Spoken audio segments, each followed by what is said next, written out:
Good morning, everyone. It's Tuesday, October 1st, 2024. My name is Sam Shalhoub, and it's time for your daily dispatch. So first up, this month, October, is the National Popcorn Popping Month. Interesting timing, given that all that's going on in the geopolitical arena and so many other things happening. National Popcorn Month. According to Zero Hedge, Governor Newsom here in California, he just vetoed a bill. The bill would have required testing of AI models to ensure that they don't lead to mass death, attacks on public infrastructure, or cyber attacks. Why would he veto that bill? Certainly doesn't make sense, at least not to me, unless you know where they're coming from.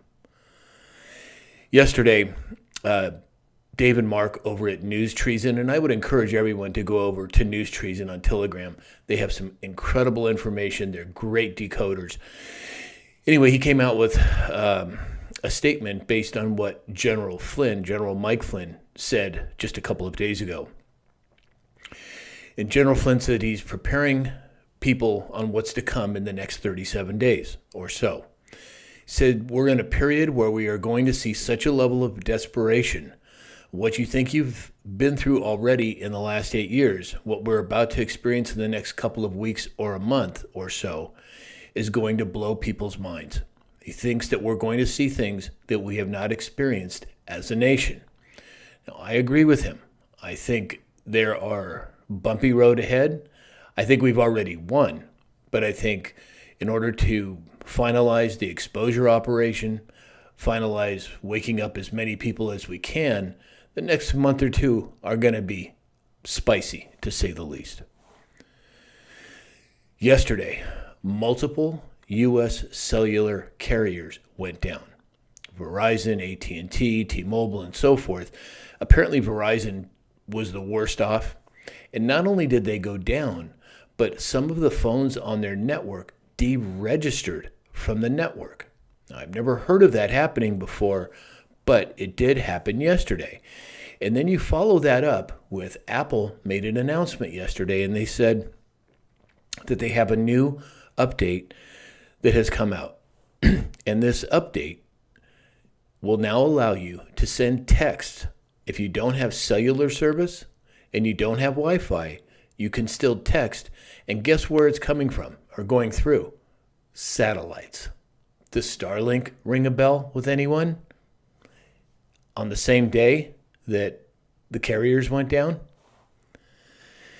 And then right on the heels of that, President Trump announced that he was working with Elon Musk to make Starlink available to the hurricane victims in North Carolina so that they can communicate.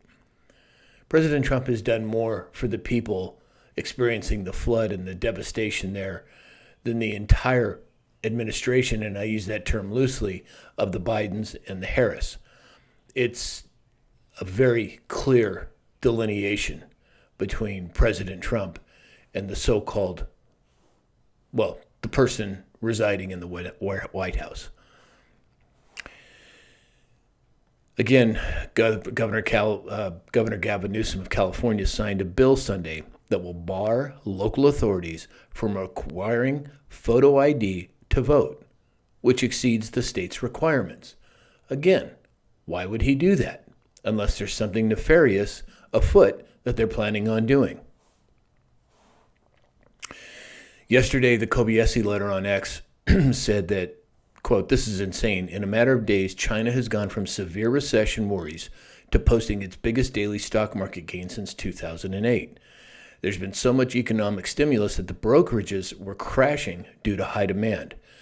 And then I believe starting today is the beginning of the week-long celebration in China, which means that their markets will be closed for a week. So they do the economic bazooka a couple of days ago. Things go haywire over there, off the charts, and now they're shut down for a week. What's going to happen when they open back up? Well, I guess we'll have to wait and see. And then lastly today, it's begun. The U.S. port strikes have started.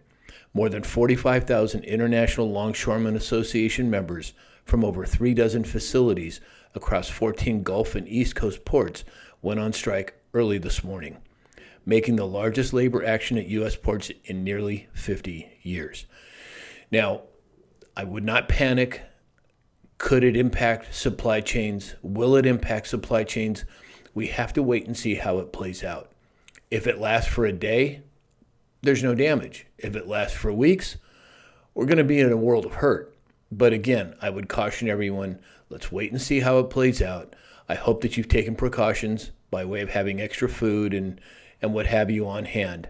I know that I have, and I've promoted that for some time now. But again, let's keep a calm, cool head, and let's see how things play out. So that's all we have for today. If you'd like to support this channel, please do so. It's truly appreciated. You can go to samshallhoub.com. You can buy me a cup of coffee or just say hello. Or you can go to mypillow.com/Sam. And Mike Lindell has made a whole bunch of offers just for our community. So in the meantime, I hope that you have a great day, and we'll talk again soon.